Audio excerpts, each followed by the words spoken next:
Your Steve Jones Show podcast is loading now. The Steve Jones Show podcast is sponsored by Sunbury Motors, North 4th Street in Sunbury, and Sunbury Motors Kia, routes 11 and 15 in Hummel's Wharf.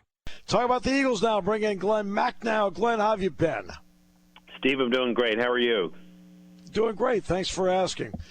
Boy, they were impressive the other night, but just a quick update. They had one tough injury on that pass play over the middle, and that one didn't turn out well. Give us an update on Johnson, how he's doing. Yeah, not good. C.J. Gardner-Johnson, who has just been such an incredible addition to this team, came right before the season started, fit his way in, was a key member of the secondary. He has a lacerated kidney, which is more common in the NFL than I had thought. I looked at some guys who've gotten it before. He's out at least, you figure, for the next 4 weeks or so. We'll be back this season, which is good. But, yeah, on that play where he went down, and we're trying to figure, did he hurt his ribs? Did he hurt his groin? What was it?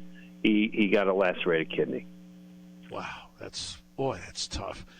Yeah, it's got to be really painful. Zach Ertz, if you remember, got that in the playoff game back in 2019. Yeah. He ended up coming back in 2 weeks, so that was encouraging. I remember Andrew Luck had it a couple years back when he was with the Colts. Again, it's a trauma injury, and it's got to really hurt, but he will be back at some point this year. Yeah, Jim McMahon got it when he was with the Bears. Oh, yeah, that's right, way back. Jack Ham and I, when we talk on broadcast, there are two things that we say no matter what, weather or stadium. If you have defense and a running game, you can play anywhere.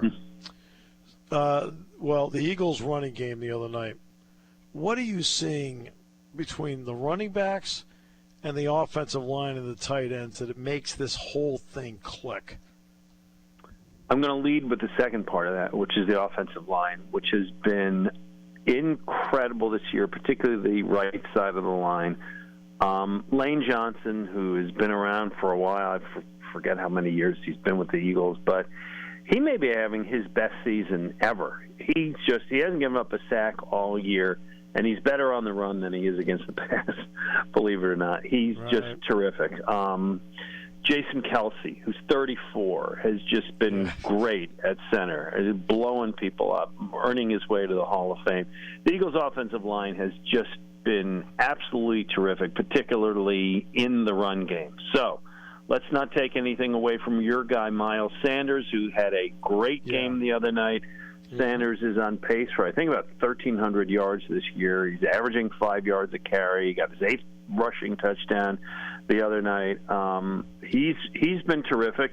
And, of course, when you have that quarterback who can run, which is a new thing in the league now, right? I mean, you see it. Listen, I've always been one of those guys who said, running quarterbacks are great, but you don't win Super Bowls with them. But maybe you do. And maybe this kid, Jalen Hurts, is the guy who can take you there because he's spectacular. I think the right running quarterback can do it.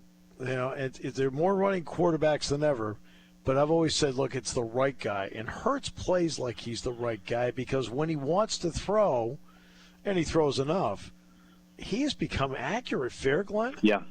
Oh, no question. His growth between last year and this year is amazing. Yeah. I was one of the people who, going into this year, said, "I'm not ready to commit. I really see what I really want to see what he can do. Don't take it as a knock. It wasn't that I didn't believe in him, but I needed to see more. And what he has done is so far beyond any expectations I had. And I can't say they're beyond what the Eagles expected, but 17 touchdowns, 3 interceptions." Completing over 67% of his passes. He's smart. He's a great leader, respected among those teammates. I know we're going to get to the flip side of it, but they're 10-1 for a reason, and he's the biggest reason of them all. It's not really a lot of flip side to 10-1. I know, I think a lot of people are thinking about, eventually how will they match up with the 49ers if that comes to pass. I understand that. But I want to get to the additions on the defensive front, Joseph and Ndamukong Suh. What do you think they're not going to go out there and give you 50 plays, Glenn, but what can they at least add to a team that has pretty good depth?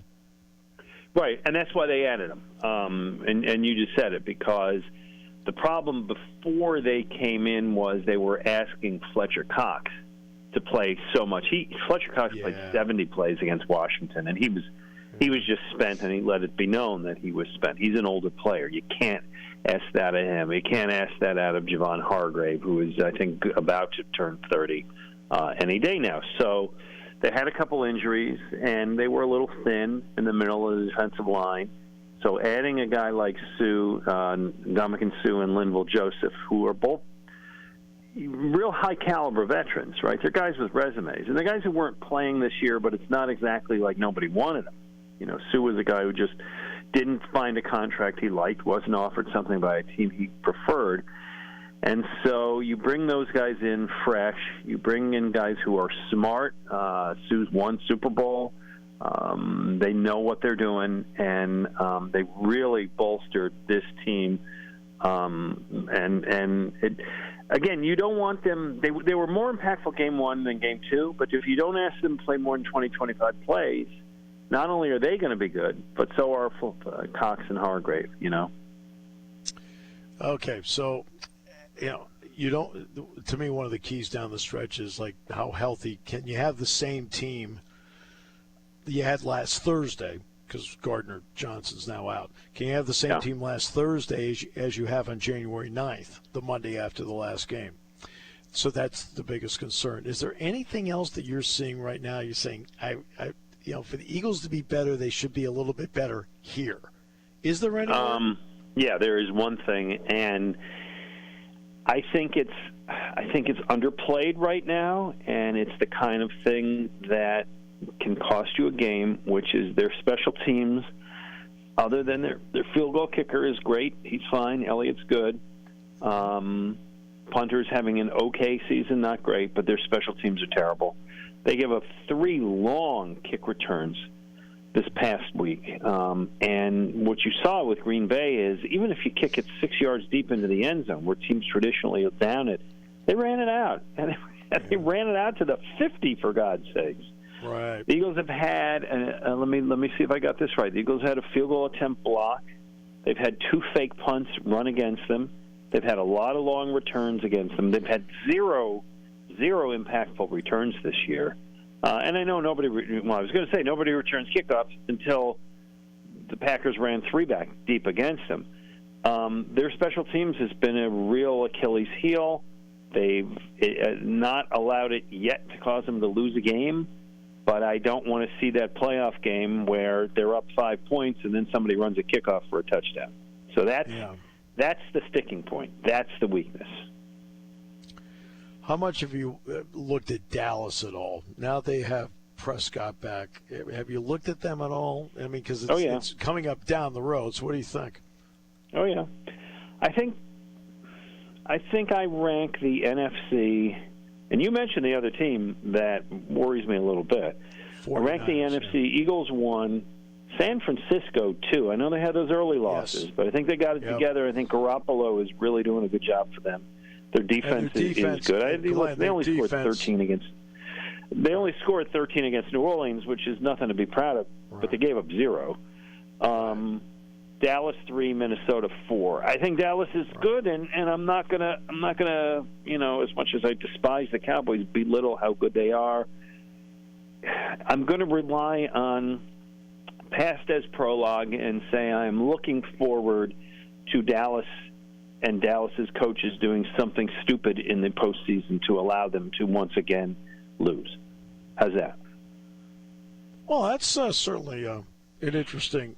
You know what? And the funny thing about Dallas is you feel like they mismanage their talent. Yep. Always have. I mean, always has for the last 15 years, yes.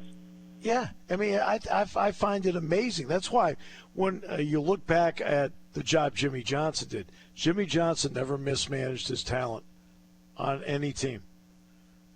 Correct. So, since during Jimmy Johnson and since Jimmy Johnson, what is the one common thing that has been with that team for the last quarter century? mean, their inability in big moments to make big plays across the board because they have mismanaged situations that have put them in bad spots. Right, and they have had one general manager. Yep, and same guy over and over again. But then again, he signs the checks. I know, and he signs big checks. But I rank Dallas as the third best team in the conference, so I respect them. But I'm eagerly waiting to see how they screw it up because I think they will. Yeah, the part with San Francisco that if I'm an Eagles fan that concerns me is their defense right now. D'Amico Ryans, with the personnel he has, they're playing at a really high level right now. And that's one thing the Eagles have had zero trouble, except for Indianapolis, scoring. Yes, the Eagles have had, which is why if that's the eventual matchup to get to the Super Bowl in the NFC title game, I think that would be a great game. And I think it should be, San Francisco's got enough losses. I would anticipate that game being here in Philadelphia, which would give the Eagles a nice advantage. It would be a nice advantage. I will say this, San Francisco the last couple of years under Kyle Shanahan, they talk about the West Coast teams going east and the time changes and so forth. They have handled that part really well. So that's what I do find interesting. The crowd, that's another thing. But, again, they've handled that really well. Because their style would play well in cold weather. Yeah. Right? Their defense, and you mentioned D'Amico Ryans, former Eagle, their defense would do fine, and they can run the ball. And I always like Garoppolo, I think, more than a lot of people. And I think he's the right guy for that team right now. I agree with you. You know what? I know Lance can play a little bit like Hurts in some ways, but we haven't seen enough of him to really know. But I'm with you. There's something about Garoppolo. I've always liked him. Yeah. Yeah, and I think he's been underrated for a while. So yeah, we'll see. The one team I don't believe in, you didn't ask me, but I'll tell you, is I think the Giants Vikings. are falling fast. Oh, the Vikings. Yeah, the funny thing. Yeah, well, the funny thing, I just saw and talked to Brian Dable on Saturday.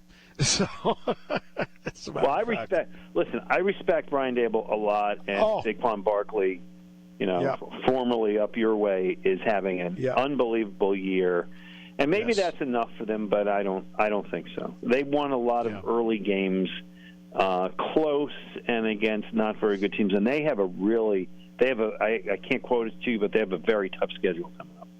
Yeah, they do. A lot of fun talking to you today, Glenn. I really appreciate the time you gave us. Steven, it's always my pleasure. Best to you and best to everybody up there for the holidays. And if I don't talk to you before, have a Happy New Year. You have a Happy New Year as well, too, my friend. Thank you so much for your time. All right, take care. Bye-bye.